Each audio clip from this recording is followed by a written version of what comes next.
How you doing, my friend? Dude, I'm in the middle of a. You ever go on tour and then you keep getting opportunities that you can't say no to, so you just stay out and like, oh my God, I'm not gonna be home, so I'm gonna be home for 3 weeks until Christmas. From right now, and like we're going to Europe for a second time, and we just got a tour offer last night, Jeez.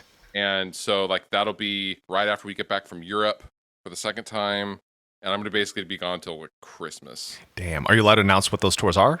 Can you let us know or Uh, not not yet? not the one last night, but the other ones are announced now. Yeah, we just announced the Millencolin one for Germany. Oh, damn. That's awesome, man. What are the dates on that? The Millencolin one is basically all of or the first 3 weeks of October. Yeah, that's awesome. I know exactly that situation you're talking about because we're about to go on something that long now. And I'm like, whew, haven't done that in a while. And it'll be the longest touring I've done since my kids have been alive. So, yeah, Oh, yeah. So I know I exactly what you're saying about all that. yeah, it's so we'll be have gone let's see, gone 5 months by the time we get back. Damn. 5 months straight? 3 weeks, 3 weeks off, but basically, yeah. Yeah, yeah, yeah. Ours Yep. is like 9 weeks, 2 weeks off, 2 weeks on, 2 weeks off, 6 weeks on. So yeah, I know how that goes, especially like the parenthood, and plus you and I, like we both do a bunch of other awesome, fun side stuff, like like we're talking about today. Yeah. And I was able to have like I have a full rig with me. I have my camera, I have an interface, I have all this stuff with me, so I can Yeah. edit stuff. So What's the rig you're using right now? I have an Antelope Audio ZenQ interface, which I'm just totally in love with because you can do the universal audio style processing Yeah. in real time, but it's bus powered, so you don't have to have this huge adapter thing. So it's Um, not a laptop you're using right now. I'm on a MacBook, Oh, yeah. okay, okay, but that's Um, the audio device. yeah, and then for my camera, I'm on a Sony FX3, which is what I normally shoot with at home. Yeah, it looks really good. It's doing a cool thing with your beard. It looks like Yeah, all like fun, pixelated moving. yeah, it's like a straight up cinema camera. It's Yeah, crazy. yeah. I think Zoom can't handle it. I should probably downgrade the quality That's actually. I like it. I like it. All right, cool. But yeah, it's getting some motion going in there. Okay. So let's talk about. We'll start with the pickups first, but then I really desperately want to go into your origin story because that's something I've never been able to dive in with you before. So tell us all about the Fluff customs that are coming out. What's the date they're coming out? When can we expect them? People can win them right now in chat. Let's hear about it. The pickup. So first of all, it's a single pickup. I was really weird about wanting to do a single pickup. Fishman were like, "Are you sure?" And I use I use a bunch. Actually, my tour guitars. I'm doing maintenance and string changes Yep. today. My guitars are on the bed. I use hum single. I use single hum. I use two humbucker configs. And when I'm looking for a replacement pickup, I typically am interested in the bridge pickup. Hmm. So I just thought, let's just make it a single pickup. It actually came out yesterday. It was released Awesome. yesterday, Awesome. and they're doing very well. And I don't know, they what a huge honor to work with Fishman and do this. This has been in the process for about a year and a half, and I've been touring with a bunch of prototypes. Yeah. And so I was able to just kind of fine tune, and this is the things that I don't like. Here's the things that I like, and yeah, I just what a cool thing, right? I mean, honestly, there's no better person than you because you are one of the foremost. Like I've told you multiple times, you're my favorite person for gear, favorite person for diving into everything. I've lovingly called you to, and I've told you this as well as the Alton Brown of gear, and he's my I love favorite. that. Yes, and that's exactly what it feels like when I watch your show. So I love that so much. So Thank congratulations. you. Here's a question: if you're focusing on a bridge pickup, could someone get two of them, put it in the neck as well? Totally. Okay. So they are voiced to be kind of aggressive. Voice one is like the super. It's just a super active, very hot. But I like to put the pickup quite a ways away from the strings because they do this nice, real open bloom kind of a thing on the palm mute. And you've talked about this with your own before. Like they're very fast on the string, but it's really difficult to explain. But they do this bloom thing. And then voice two, Willie Adler from Lamb of God, let me just straight up take his voice one, which is his very passive kind of JB sounding voice for my voice too, because I was totally in love with that voice. And we went and just asked for permission to just take it, and he was like, absolutely. That's Like, dude, awesome. That- wow, thanks, That's Willie. that's very kind of him. That's amazing. Yeah. That's amazing.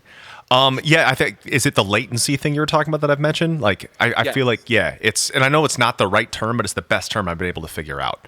it's fast off of the string, but it's not like we're not talking about a delay, but it's this. It's latency is the best word to use by default. Absolutely, absolutely. Especially because I'd like to see your thoughts on amp modelers versus heads with cabs versus heads with cab modelers, because I feel like once I switched to Fishman, no matter what I did for the final end result of the amp, the latency issue was so much more solved. I was better on time. I felt Yes. like my rhythm was so much more locked in and dialed in. But I've been really loving finding these different things that can cut that latency out, especially like Fishman pickups, but then using like a combo. Right now we're using real heads with the captors for a cab sim, and I feel like the cab sim has been really great. I absolutely love a cabinet because it's I think the most zero latency style of playing. Sure. But what are you using right now live for your amp Uh, setup? I just switched to Fractal. Okay. I use an XFX3. I am so thrilled and happy with. So I'm in love. At home, I have a JVM, a Marshall JVM, 210 head that I am absolutely infatuated with. I'm really late to that party. Hmm. We were over in Europe, and I got to go to the Marshall HQ, and I basically was able to try all of the heads in context with each other, Yeah. to understand the differences between all of them, which I didn't before.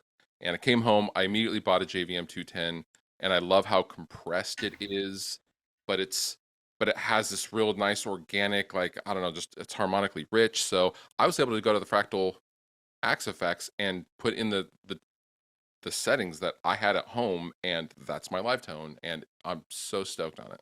That's awesome. That's So really, really cool. Did you do some content when you did all Marshall testing?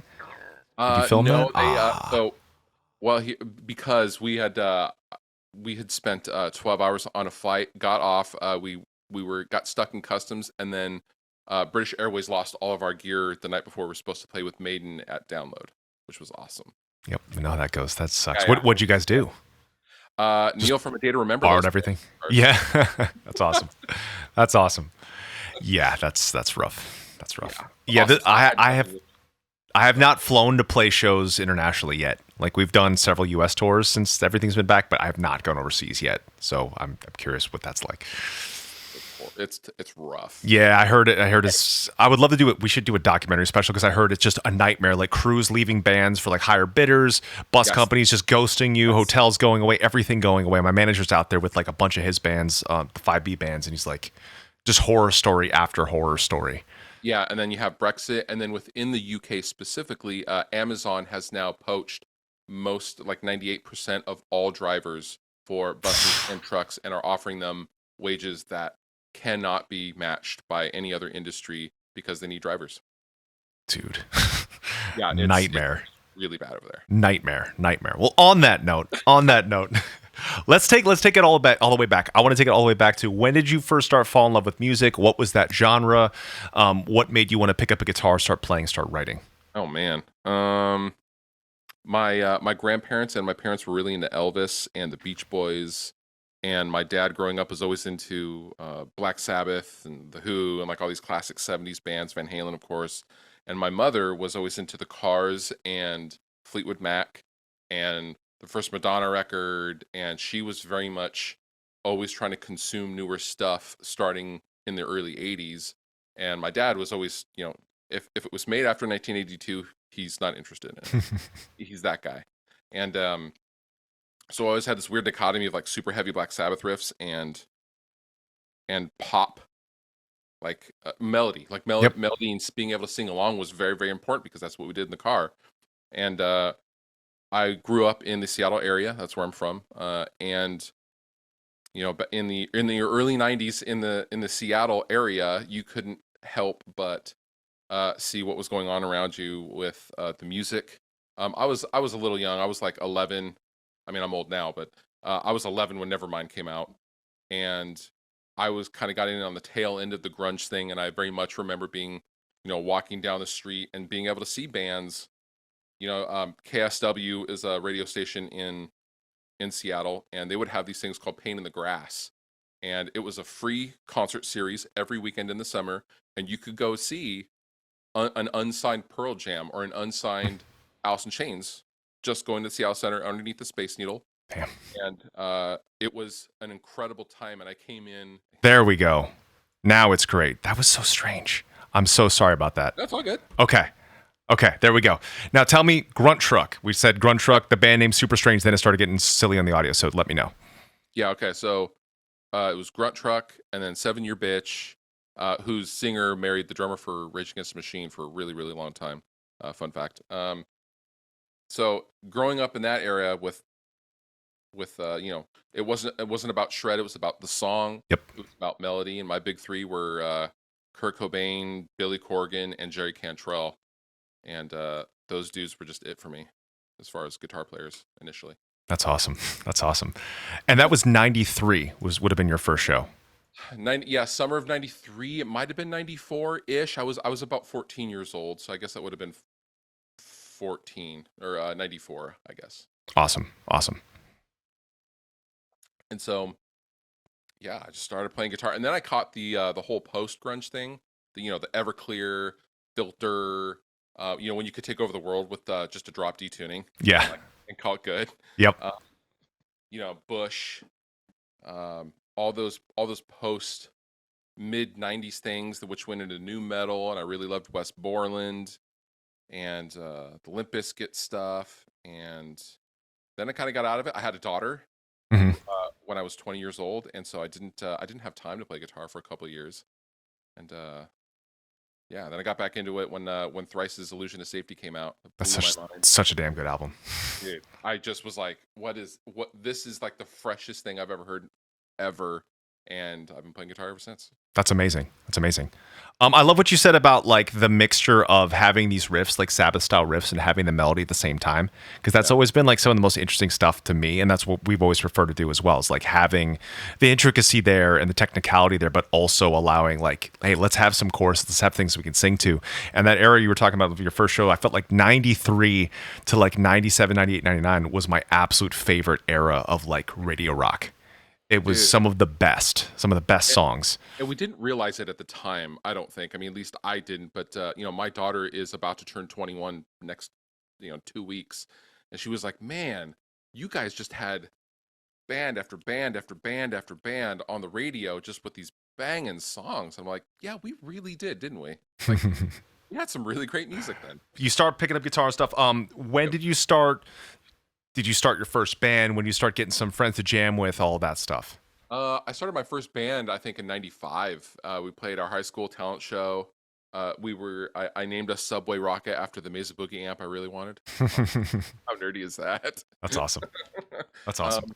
We played a couple of shows. Then I joined the my first like actual series, what I consider my actual serious band. We were called All in All, and we were like a really political, really angry hardcore punk band. And that would have been in 97, and we would play all over the place. So we were playing colleges, we were playing proper gigs with, opening for other bands. And we did pretty well for ourselves. And we were just, we cut 2 records. It was fast, it was furious. We were really into the Fat Wreck thing. Good Riddance, the Propagandhi, Lagwagon. We hung a giant upside down American flag behind us as a backdrop. Like, we were just angry. Yeah, man. That's awesome. Yeah, it was really cool. But then I didn't do anything after I had my daughter for 5-6 years, and I then joined another band called As Fate Would Have It in 2005, and we moved down to LA, and we recorded a record at Sound City, and promptly broke up, and the record never came out. And I then went on a corporate hiatus, as I like to say, and I went and got a real job and started working at Boeing. And really, dang. And yeah, I was an auto mechanic before that for most of my 20s, raising my daughter, and then I went to Boeing in 2007. That's amazing. Yeah. When did you start noticing that you had an affinity for gear, for tones, for like collecting tangible things that do different sounds and things like that? Immediately. I was installing pickups and soldering on my guitars probably 1994. My father is, I come, the apple doesn't fall far from the tree. He would rebuild engines and all this stuff. I would take apart his brand new electric drills and not know how to put them back together and get in trouble all the time. but he taught me how to solder. He was very into much building computers, and I kind of took a lot from that. And I was tinkering with my guitars pretty much as soon as I possibly could. I was always this guy of like trying out different cables and links and how they sounded different. And people used to make fun of me quite a bit, for good reason, I think, back in the '90s. But yeah, But haha, they were I'm stopping wrong. now, guys. Yes, exactly. They were way wrong. When did you just decide to start making content out of this? Like, did you have like inspirations or like, so we see why you got into music, but what made you want to start becoming like a content creator or something? Like, I feel like yours is it was so ahead of its time for what Oh, you've been doing, like the uh, way you do it. I thought I was late when I started. I started in 2000, really early 2011, and I thought I was way too late to the boat. Hmm. And there was three other people doing it. Like, I don't have anything. That was my thought at the time. Yeah. Um, I knew how to do video, and from a previous job I had in California, which I probably can't talk about on this. We'll keep it G-rated for now. Okay. Um, but I had the set of skills from way back when, and I thought, well, I should make a video of these microphones, because at the time I was wanting a microphone to start miking up my guitar cabs, and I wanted to know the differences between an SM57 and an Audix i5, and there were no comparisons. There were just forums arguing about the differences, but no actual sound samples. Yeah. Yeah. So I made a sound sample, and I ran the same track. I played the same track twice to a click, and that was pretty much the first video I ever properly made, and that was after discovering a band called Cloud Kicker. And I wrote to Ben, and I asked him how he did his drums, because I couldn't find a drummer, and he explained to me in detail what MIDI drums were and what Superior Drummer was, and it's plots on a point. And he was very, very gracious and nice. And that then I discovered Misha and what he was doing. I mean, this was the Wild West at the time, uh, for anything MIDI stuff. So that was it. And then I started making my own stuff, and just for my own enjoyment, because I just love the creation, the editing part of it all. Did you have like a favorite show or series or something that led you to wanting to do that stuff on your own, or was it like seeing other people's videos? So at the time, I was at my office at Boeing, and this Swedish guy, Ola England, a Yep. friend of ours, was blowing people's minds, because the sound quality of his videos was so far and above everything else out at that time. Because up until that point, you had basically camera audio, of people playing their amps and stuff. But he was taking a microphone in his apartment, and he was waiting until the wife left for work, and then he was cranking up and doing these incredible demos that I still go back and watch today.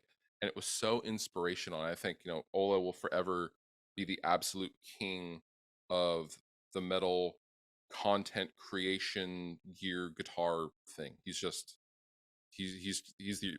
ground zero for all that stuff, in That's my opinion. awesome. That's really, really cool. I was always wondering, and I'm back to the Alton Brown thing. I was like, I wonder if he's like an Alton Brown fan. You, Love because Alton Brown. just because the way it's done, like I really appreciate the flow, and I like that. Talking even when you're saying about the forums, when you start off, you'd start with the same riff and a click track and something. I like that for your videos, you show like the same riff of the differences, because it kind of like mentally snaps someone to something like, all right, this is what this amp sounds this way. Because we referenced your videos for like, all right, when I started going the deep dive of 5150s, and I was talking to you about that. Corey and I watched a lot of your videos. Yeah, it is. We tried all of them, and I started collecting all of them as well. And those videos are a big resource for us as well. Thank you. Do you have a favorite? What's your favorite? After everything, so I have the original block 5150, the original 5152, the 6534 plus, 6505, 5153. Tried all the variants of that. The best, in my opinion, are the 5153 Stealth 6L6. Corey prefers the 34s. I prefer 6L6. And then the block letter 5150. Those are my two favorites. Okay. You? Love that. I actually, and I think this may have to do with the first 5150 I ever had and owned, was a 5152. But I would say the 5152 is my favorite, because it has that.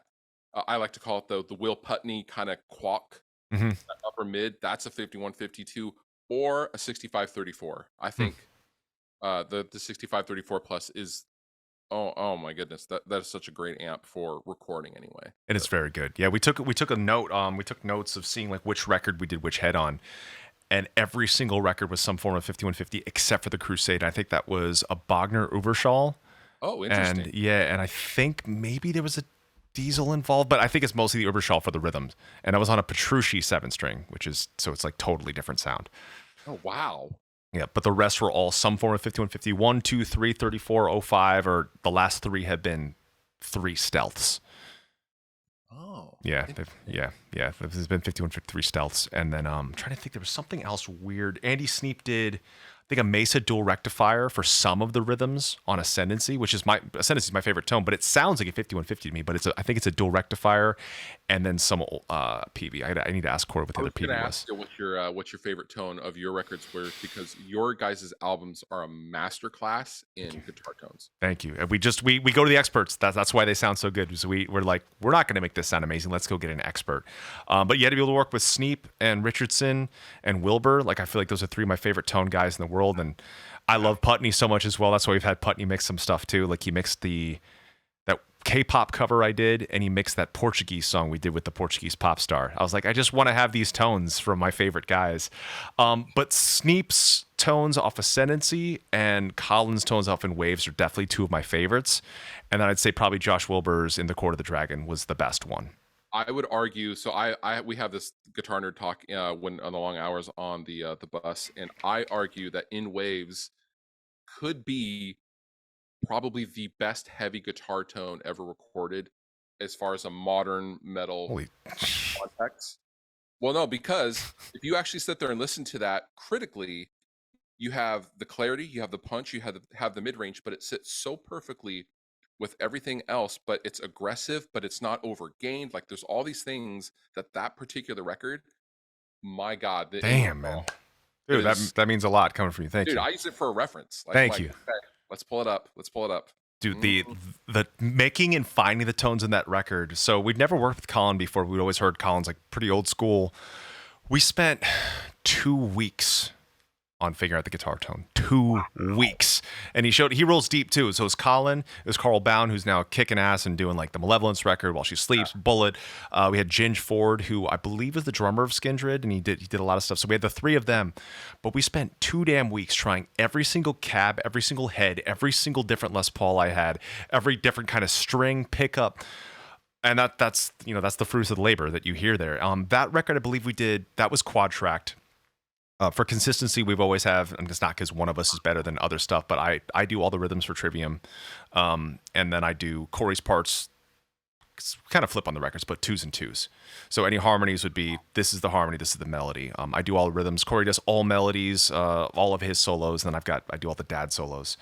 But that one, you know what? I guarantee I've got the notes here of exactly what it was. How do you not get option paralysis when you are spending something like 2 weeks getting guitar tones? Is it where's the North Star in that situation of what you like and what you don't like? Because I got to assume after a while everything starts kind of sounding the same. Yes, it starts to sound the same. It was too much for me. Like, I love tones. Where the hell is this note? I wish I had it. I might have to ask Corey. Damn. Trivium Amp History. I found it.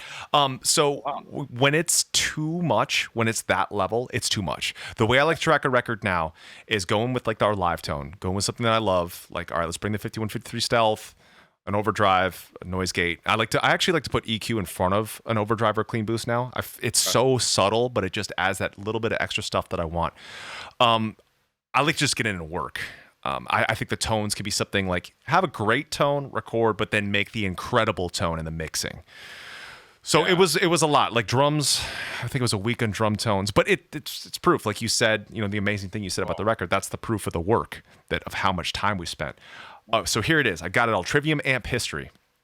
Ember to Inferno was recorded on a Triple X. Okay. Yeah, the PV Triple X. Ascendancy was a 5150/Recto combo, so 5150 original block letter. Crusade was Bogner Uberschall custom. That was engineered by Mark Lewis, actually, too. And Mark's killing it now. Yeah. Shogun was a whole mess of 5150 1s and 2s. That was a strange signal chain I remember Nick Raskulenix wanted to do. We did like a split, and one guitar would be playing through 2 pedals, 2 heads, 2 cabs with 4 mics. And I think we quad tracked that. So that's a lot of that's a lot of distortion. So we had to like crank it way down.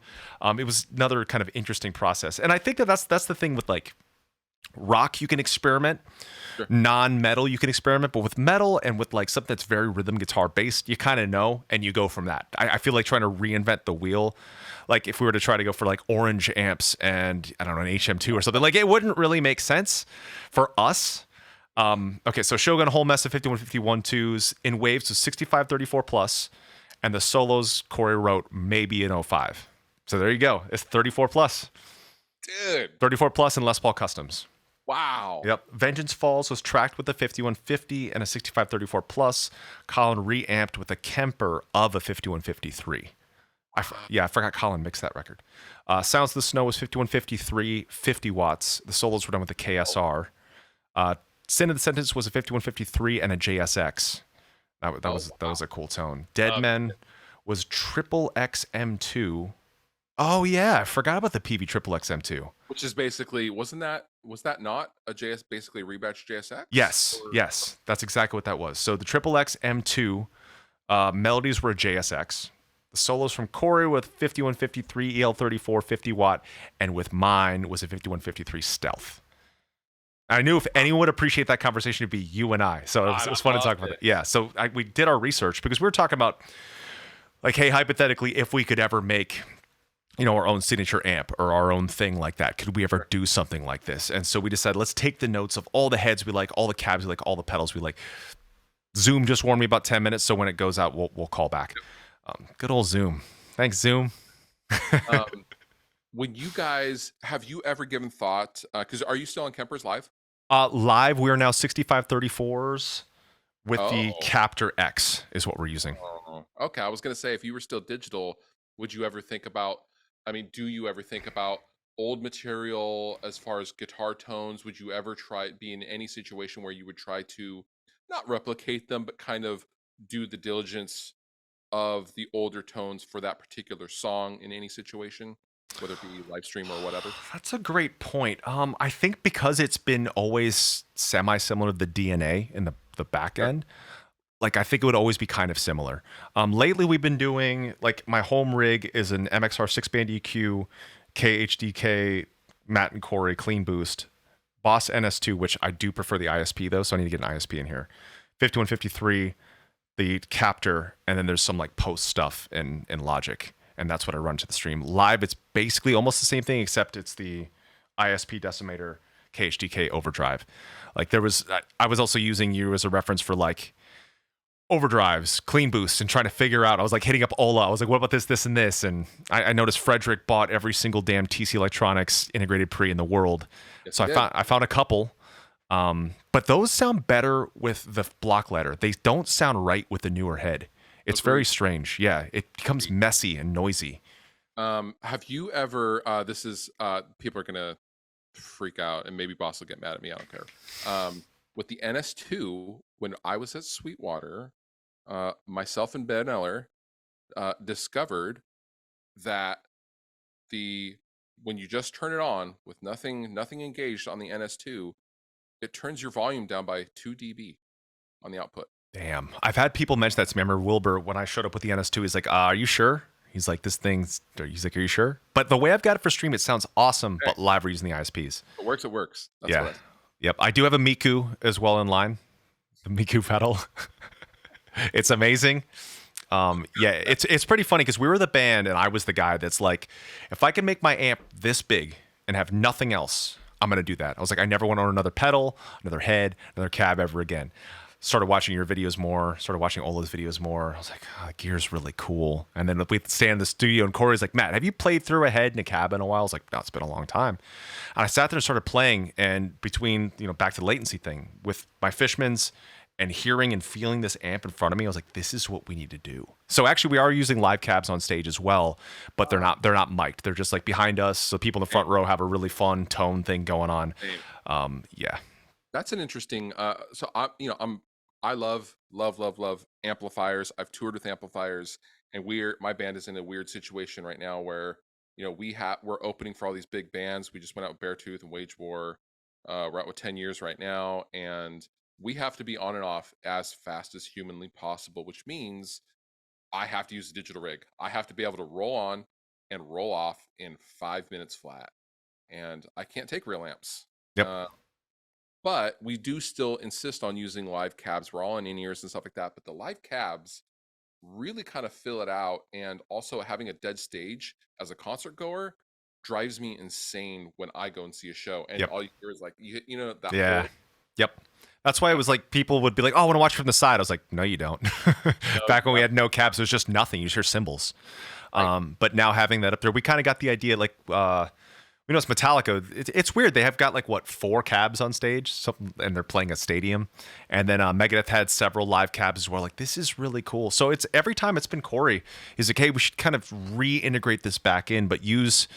I was able to pick the brain of the Full Sail in-house producer who's done a bunch of like giant records. And I was talking to him, I was like, at what point is digital modeling a pro or a con? And he's like, well, even for his professional records, he's found that modeling the cab and the mic, it's almost indecipherable of like the cab and the mic for real, which was cool to hear. But he felt like the live head, he's like, it's a preference thing. It's like, if you like the way the live head feels. I mean, modeling is so damn good now. It's incredible. I tried Jens Bogren's new, like, it was like a $50, the amp knob. Yeah, and that thing's insane. One knob. That's it. Man, I was so happy I could talk gear right now. So they don't get to talk often. But anyway, we're back. Oh, Gear Gods is in here too. But what's so awesome is that I feel like you have encouraged a new lineage of people who want to do this, because they saw you doing this. They saw you being able to just have fun and play gear, because that's your favorite. That was my favorite thing to do as a kid. Go to the music store, try everything, just to see what. Yes. Yeah, it's so inspiring. Like a different head, a different pedal, a different guitar. Because I have those friends. I have a particular friend, Bill. Shout out. He's probably not watching this, but he has played the same guitar since 1995. He can play note for note every And Justice for All solo while chewing gum and talking to you. He's insane. He can't tell you what picks or strings he uses. He doesn't know what the name of a pickup is. Damn. He doesn't know. Yeah. He knows he plays the pink Ernie balls. Yeah. And he plays the purple picks that are shaped like this, and that's all he knows. He doesn't know what a fret is. He like, he doesn't know, and he doesn't care, because he just wants to do this. But for me, the gear was always hand in hand with the experience that I would then have while playing. So, man, that's how I am with music theory almost. Like, people be like, "Oh, what scale is that?" Like I know like a couple little things, but Corey, he's so nondescript about it. It seems like he doesn't care about theory, but I was like, "Hey, what mode is this?" You'll know exactly what mode it is in like a heartbeat, or what note you're playing, or all these things, which is, it's really cool. And I feel like it's the same idea of gear, because one of the big things I always tell people, and Canberra's not going to love me on this one, but it's usually the end part of it. So I always say, like, hey, here's all the stuff I use. This works for me. It might not work for you. And there's no right or wrong answer. And that's what I always say. Like, even though I'm showing what I love, even though I'm showing these are my pickups that I say are the best, this is the guitar I say is the best, you might try it and go, it doesn't make me feel like I'm playing anything good, then that's fine. Try something else.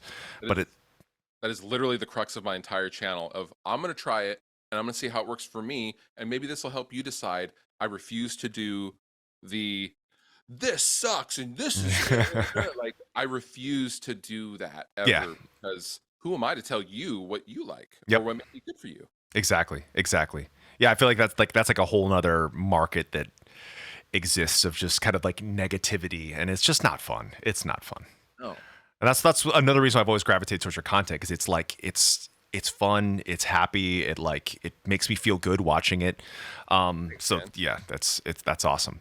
But what I love so much too is like how the same set of gear, like that might be an interesting video someday. I don't know if excuse me if you've already done this, but because you show options of heads, pedals, guitars of what the same riff could be like, but it'd be really interesting to show people the difference of hands of the exact same gear, of what this guitar player sounds like playing through the exact same riff, exact same everything, and then compare and contrast in the two hands, like of you and I, but we both play through the same thing. I think that'd be a really interesting segment. I think I don't think that's really a fair comparison, Matt. No, I mean tonality, so we can hear like what, because there's so much here as well. Speaking of, do you see this finger? Does this look Ooh. messed up? Yeah, I know. It's so stupid. What'd you do? Jiu-jitsu, man. I'm always pushing jiu-jitsu, and yeah, it's not going back. Okay. It's not going back.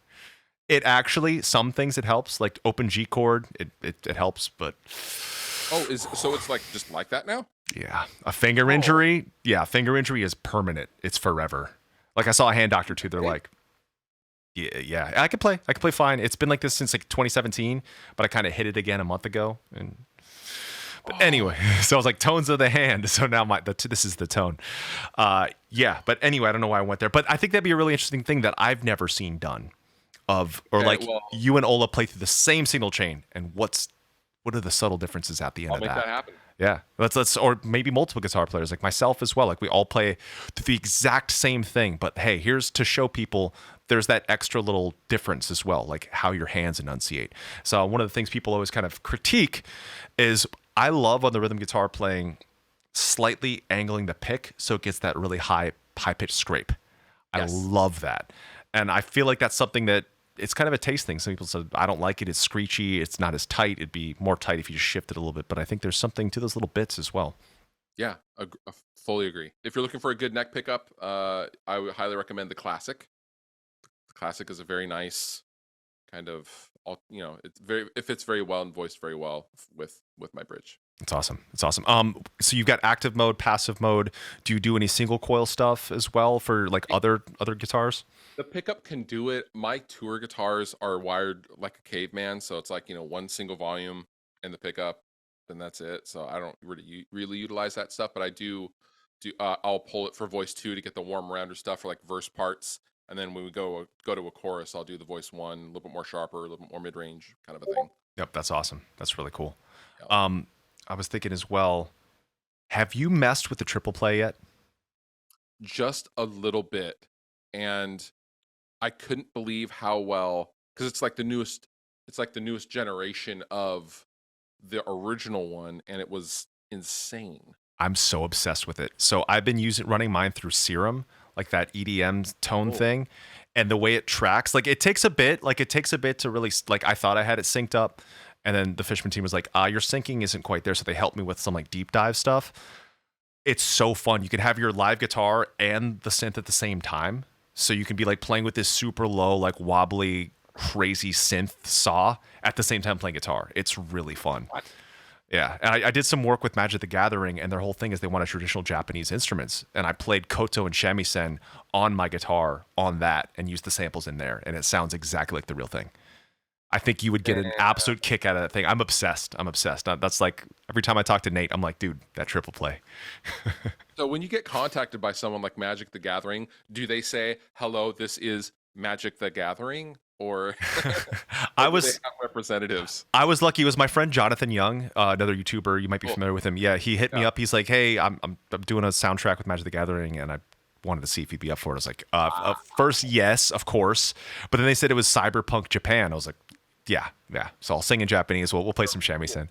But the triple play ended up like making me want to get a real shamisen. So I also have a real shamisen that I'm teaching myself to play. Wow. Yeah, it's like guitar on this side, so it's easy for us here. But what's hard is the picking. It's using the bachi, which is this giant paint scraper looking thing. So down picks are fine. Up picks are the weirdest. Like imagine using a paint scraper to up pick on a guitar.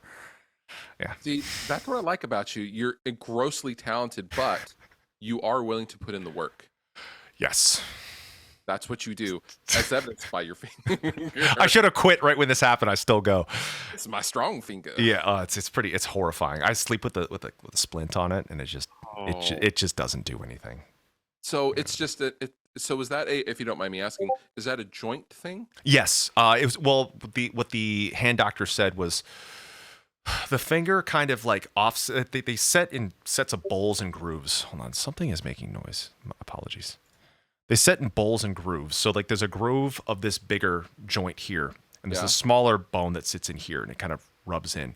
So it took trauma here, and the tendon fused over here. So like anytime, like if you see like basketball players, football players, their fingers are typically kind of nuts because once you get a big hit to it, they said if it ever starts to hurt during playing, you do surgery, but it would fuse it like this. So I could not do this motion anymore, which we need. Yeah, but yeah, I do like. It's interesting. If I find something I want to do, I will stick with it through all pain and just to see some good results. Like jiu-jitsu, I wanted to quit for the first 2 years. I was terrible for the first 4 years, like just not even knowing what I was doing. 5 years, I finally started to understand it. Years 7, 8, 9, I'm finally okay at it. So like I will stick at stuff. Same with Trivium. Trivium's like 23 years next year. But thankfully we didn't stink, according to at least some people. You guys were out there really early on, just grinding. And Yes. you guys were literally like, I swear to God, you guys would be in Seattle what seemed like every other month at one point. Yeah. Like you guys, you did again, you did the work, which I think is something that's missing from most things in today's age of I want it now, give it to me, instant Yep. satisfaction thing. Like that's what I tell bands, like, pardon the French, but you have to go eat shit Yes. in order to build yourself. Yes, you have to. You have to. And like any bands need to get in a van first and they have to live like crap. And I remember we were first to four supporting Dillinger Escape Plan at their height. It was Dillinger Escape Plan, the end Red Yellow Trivium opening. Some of the shows, the entire crowd wouldn't even stand on the floor and they all turned their back to us. When we did the Children of Bodom Trivium Amon Amarth opening tour, the whole San Francisco show, the entire crowd was spitting on us our whole set and booing us the entire set, but we still did it anyway. Yeah, it was tough. Like, and those days don't really exist anymore. People are a little bit more open-minded. They're cool with like bands that are new or taking chances. So yeah. Damn, dude. Yeah. Where are you right now? Like, what city are you in? Looks like a hotel room. I'm in a hotel outside of Chicago. Okay. And we play Green Bay tomorrow, and then we start our headline tour. And then we, without going home, we fly out of LAX and go on a month-long tour with Millencolin in Germany. And then come home for a couple weeks, and then we go out on another tour that is yet to be announced. That's awesome, man. That's really, really cool. When did this tour start? Like what? This tour started July 28th. July 28th. Yeah. And we had 2.5 weeks after getting back from doing a month doing the festival circuit in Europe from that. Awesome. So in my mind, this all started, it basically started June 1st is when I left home. Yeah. Please help me. Yep. What's your full rig on this? What's your setup that you're using right now? I know we talked about Axe FX, but like, what's the full signal chain? I have my my beloved Music Man, Ernie Ball Music Man guitars. I have 3 of them. Actually, they're right here. I love the blue headstock. Yeah. This is Pelham blue, green, Pelham blue. Yeah, a lot of people say this is like my Tom DeLonge guitar. Yeah. And I love Blink 182, but I just really love that color. And my guy was always Jerry Cantrell, who played a GNL Rampage. Yep. That was my reference. Into the Fractal Axe FX3 with the GT1000 power amp and a Sennheiser EWD, the new digital wireless boy, and Mesa 212. That's literally it. That's awesome. So sick. It's so reliable, and there's just nothing to it. It's awesome. That's awesome. Is the show tonight or is it day off? Today's an off day. Okay. We scheduled around this actually, so I could do this. Damn. Thank you very much. Appreciate that. It's Heafy. Hey, man. Thank you. I really appreciate that. That's awesome, man. Tell us more about the pickups. Where can people buy them right now? Where's the spot we want them buying them from? People can buy them from Sweetwater. Basically anywhere that Fishman is already. They're going to be right along with all of the rest of the Fishman stuff that you can get them anywhere. It's not some limited edition thing. Yeah. So you can go to the main Fishman site, find out their region, find out where to get it from. Yeah, Europe, I'm not so sure. I think it's Toman or something. Yep, Tomans, yep. Can you do me a favor? Can you check your Discord real quick and mute the sounds? I thought that was me. It might be you. Do you have your Discord open? Maybe it's coming from, maybe it's Zoom? I physically have it over here. I closed it. I didn't have it like... Yeah, sometimes like Zoom and Discord make sounds on their own. I was just making sure. Yeah, all these things, they need to get together. Yeah, they really do. They really do. Actually, one of my viewers says that was me joining his Discord. So that might have been one of my viewers joining your Discord and sending an alert. My bad. It's closed now. I'm sorry. And thank you. Yep. By the way. Yep. Yeah, pretty cool. So what's next for the band besides the touring? Are you guys working on some new stuff soon? Or probably not possible. I hope not. No. Do you like to write on? Do you like to write on the road? I personally don't, No. unless I'm inspired.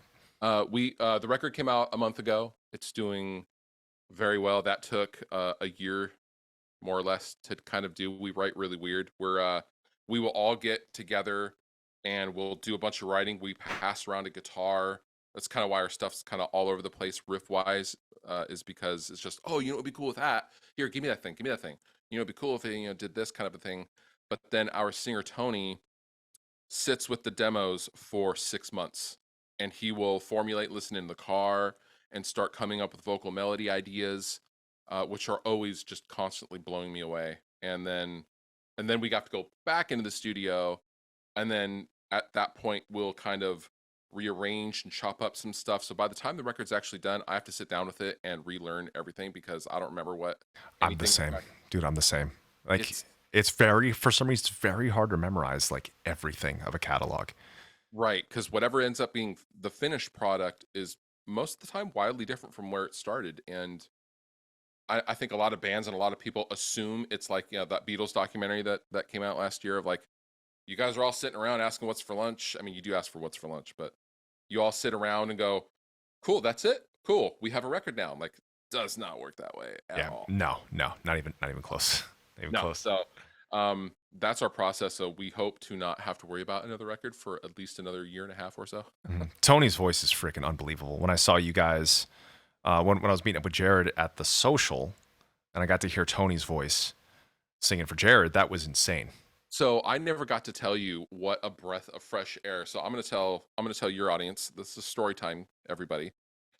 We had been on tour. We kicked out our singer. Tony was like, I think I can sing. Maybe I'll try it. And then he sang. We were like, you could do that this whole time. Like, why didn't you do that? But we were having a really hard go at it. We show up to the venue, and Mr. Matt here shows up with, it was like 8 or 9 bags of the most amazing food. He shows up, hey guys, and you showed up with so much food, and that was such a breath of fresh air and morale for everybody on that day. And I don't think anyone ever voiced that to you, but we were just talking about that the other day with Tony. He was like, man, that was like just a real nice fresh thing. Man, thank you. I just know I remember the same days of like Van showing up. It's kind of hard to get out. There's not really great things around, so I just knew like the thing that I would have always wanted was that, and so I'm Dude, it was very happy amazing. to hear that. Thanks. I still fondly like, oh man, what a class That's act. awesome, man. Black Bean Deli, Cuban food. Cuban food always makes you feel good. Man, it was so good. That's awesome. And I remember hearing Tony's voice at soundcheck. I was like, this voice is insane. He should be singing. Yeah, I was like, you could do that this whole time and you didn't say anything.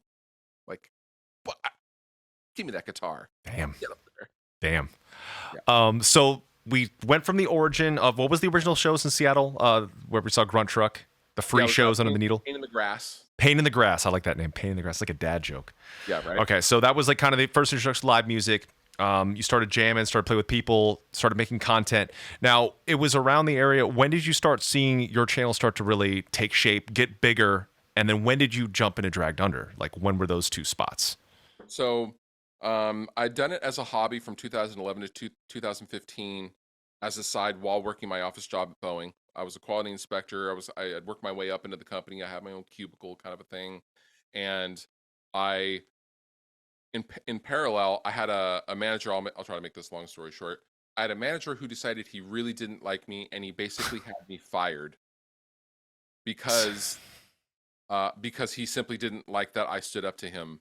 And he wasn't my manager. He was someone else's manager, and just asked the company to investigate me.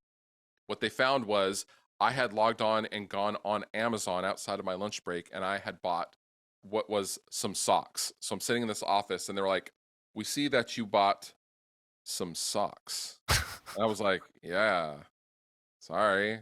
But because it was outside of my lunch, that was considered stealing. And I was working on government projects at the time. Damn, so I was stealing from the government.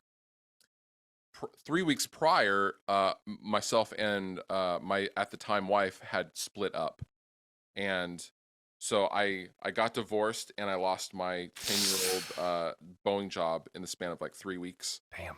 And I had a mortgage and a car, and so it was then I was like, okay, well, if I'm gonna fail at something, I'm gonna fail at something I actually like doing instead of something I don't like doing. And I cashed out my retirement, which was, I think, after early withdrawal was like $30,000, and I decided to live off that.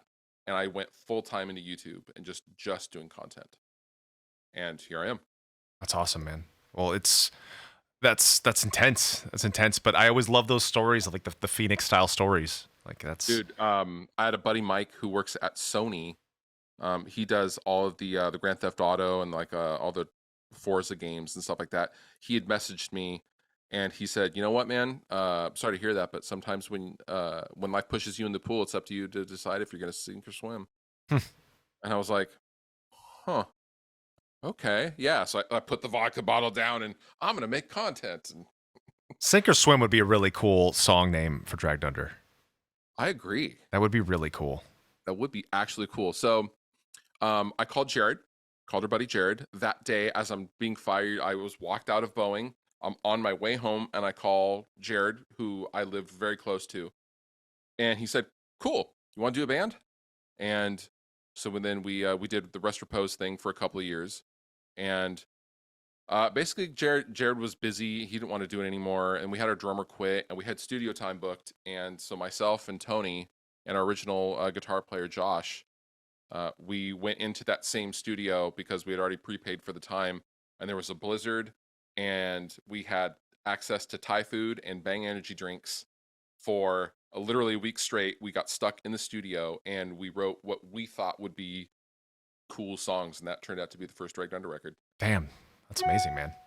Yeah, it was fucking crazy. That's really cool. Shopped it around. Joey Bradford from the Used was like, "Hey, let me help you guys. Like, these are insane. You should change your name." And I was like, "I'm not changing the name. No way." And then he's like, Bert says you should change your name, Bert McCracken, from the Used. I was like, "We should change our name. That's a great idea." And so we basically started completely over from nothing with the songs, and we had to form the band around the songs that we had written. That's awesome, man. Geez, so that was like two Phoenix Rising from the Ashes stories within a couple of years? Crazy. Yeah. Damn, man. Yeah, about 3 years from each other. Yeah. Yeah. Are you still able to make content while you're out? Yes, I'm going through some weird transitions with the content on my channel, I think, because the gear stuff people are caring about less and less. People are really liking the talking head, so I'll make these commentary videos on the social media ruining music, or don't forget to have fun, or change is good and don't be afraid to be married to one piece of gear or not. Yep.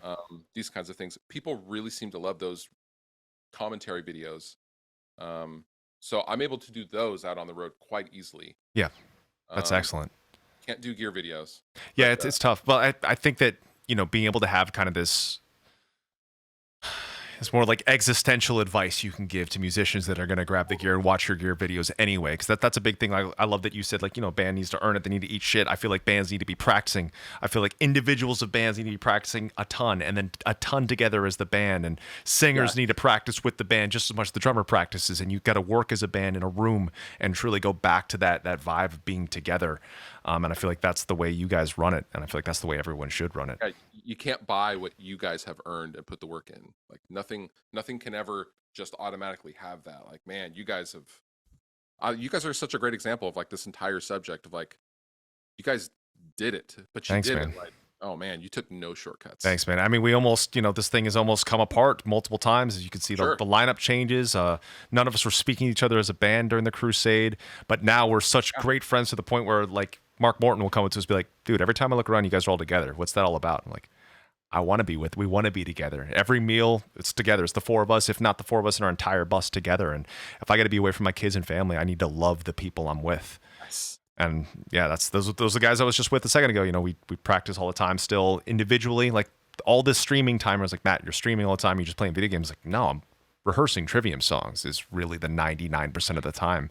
And then we rehearse together there, and it's awesome. It's awesome that we all get to play our favorite gear, play things that make us feel good, and play in front of other people that make them feel good, and just play music. It's awesome, and I'm so happy. Yeah, it's amazing to hear your story. Like, I've always been very curious about the origin story that that made Fluff Fluff. Yeah, it's weird. It's a weird one, but I'll take it. Where did the nickname come from? Okay, so back in that 90s hardcore punk band in the late 90s, I had, as one would have in the late 90s, being a punk rocker, I would have bleached, kind of spiked, aggressive hair. But when I didn't put anything in my hair, I would roll out of bed. And for some reason, we would always practice at like 9 a.m. I don't know why. I think that's when our drummer's parents left for the weekend or something, or for church or something. And I wouldn't put anything into my hair, and so I would have this big bleached white boy afro.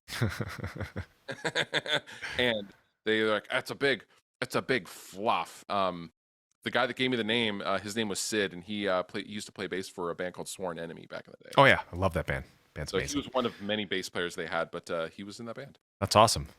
My hair would do the lion mane puffy. Like they called me Elvis in 7th grade because I'd have the middle part bowl cut, but I'd fluff up the top, fluff, and people would call me Elvis, and I was into ska. You had the most metal hair ever, though. I miss it, man. I miss it. I really do. I kept thinking I was going bald, so I was like, you know what? Screw it. I'm just gonna shave my head, and it's the same hairline I've had since I was born. It's always been really far back. I got at least 15 or 20 messages from people that I know saying, "Oh my God, you look like Eddie Munson," and I had hundreds of messages from people saying, "Oh my God, you look like Eddie Munson." So I'm stoked that it made me miss my hair. Like seeing his hair, I was like, why didn't I ever do that cool like 80s early Dickinson cut? It might have been ridiculous, but it could have been cool if I had that. Dude, that would have looked if you would have owned that along with I think so. the Dean Razorback Yep. era. Yep. With the big white shoes. Yes, dude. Yeah, we were early. We were early, and like now thrash is back, like crossover thrash. And I was Very like, much we is. were early. We were early with the crusade on that. Do you still have any of those Deans? No, I don't. Nope. I did a couple of them for like I remember I did one of them for Japan's tsunami relief fundraiser. Another one was a trade. I trade a lot of guitars, and so I've got a really cool, interesting collection. Yeah, I like my collection. Is there any one that you could get if you could get back? Which one would it be? And I don't like to live like my life like any regrets, and I'm not saying that, but I like one that if you had the opportunity to be like, oh, it's there you're in a pawn shop. Oh, okay, which one? Thankfully, like I'm not overly sentimental with specific things of possessions, although I like to have a lot of possessions. I'm the guy on tour who's got way too many bags, way too much shit. I'm always like the last one, like dragging everything. Thankfully, I never got rid of the original, the one my dad got me when I was 12, the Les Paul Custom that basically started everything. I mean, that is still the same one. Wow. Yes, the exact same one. Actually, there was a time during the Crusade where stuff was kind of like the band was picking up in Europe. The only country we ever had was the UK. UK wasn't super into the record, although the record still went gold anyway. But I had to sell off all my guitars to make mortgage in this house that became a money pit that I was like ill-advised to go move over there. Everything I'd ever earned, I just had to leave. And luckily, one of the greatest things that my wife ever said to me before she was my wife, she's like, this house is a money pit. This is going to eat us alive. I'm leaving this house with or without you. Of course, she knows I'm going to come with. And I'm like, that saved my life because it was like everything we'd ever made was sunk into this. It was bad advice into this house that was in this wrong neighborhood. Then the house ended up foreclosing, losing every dollar I'd ever made my entire life to start over. We finally went to an apartment, which I should have went in the first place, and then rebuilding it. Then the band, we kind of like went like this a lot, the band. And now finally I feel like we've been this slow and steady band. We've never had these like massive jumps or peaks, which would be cool. It could be cool to kind of jump here. It's healthy not having those though. Yeah, it's been like this steady, like Warren Buffett style, invest in something and hold it forever. Yeah, and that's what we've done. You guys are royalty now. Thanks, man. Like, we know how to eat. I'll say that. We know how to feast. Like, oh man, like you guys have done it. Thank you so much. But man, we've used your content as research as for many, many times. I love everything you make, and I'm so excited and so proud that you've got this custom pickup. Man, you deserve it. Man. You deserve it. Like people look to you for gear, and as do I. And I know that the whole world's gonna keep looking at you for that stuff. Thanks, dude. Awesome, man. Well, it's awesome to be able to get to know you formally a lot better than I ever have. I love that because I always say like there's no better way to get to know someone in life than through food. And I got to know you guys a little bit, but I feel like that was the meal, and this is the conversation that we would have had if it was just you and I. Totally. Yeah. Totally. All right, ladies and gentlemen, Fluff, he's on tour right now with Dragon Under. Make sure you check it out. Stream the music on repeat nonstop. Get the damn pickups. Buy them. Enter in the contest right now, !Fishman Fluff. Pick it up. Let's make it happen. Thank you so much, Canberra, to connecting us and allowing us to do this amazing thing. It's great to get to know you, my friend. Everyone, thank you, dude. Thank you, Fluff. You take care. Have a great time on tour. Eat well. I shall. All right, my friend. See you. Later, dude. What's up, everyone? Make sure you check out the new Fishman Fluff custom bridge pickup, available right now from any retailer of your choice that carries Fishman. If they don't carry Fishman, you're shopping at the wrong place.